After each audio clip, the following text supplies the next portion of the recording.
So that even though அந்த electromagnetic radiations வந்து அந்த அளவுக்கு ஸ்டடீஸில் வந்து ஒன்றும் பெருசாக ப்ரூவன் கிடையாது that it is causing effects to the baby அப்படின்னு. பட் ஸ்டில் தேர்மல் எஃபெக்ட்ஸ் நமக்கு இருக்குது. அது சம்டைம்ஸ் வந்து ஓவர் யூசேஜ் ஆகும்போது ஹீட்டப் ஆகிடலாம்.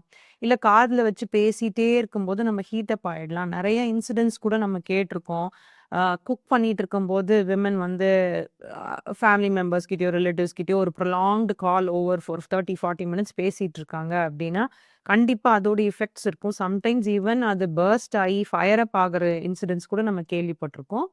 அந்த மாதிரி ஹேண்டில் பண்ணுற இஷ்யூஸோட சேஃப்டியை தவிர்த்து அதில் minor electromagnetic radiations and thermal effects இருந்தாலுமே அதோட இஃபெக்ட்ஸ் வந்து பேபிக்கு ஹார்ம், அதாவது பேபியோட க்ரோத்தை ஹார்ம் பண்ணுமான்னு கேட்டால் நமக்கு அந்த அளவுக்கு ஸ்டடீஸ் கிடையாது.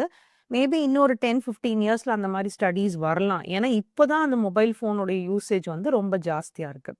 So that is regarding the radiation and the thermal effects.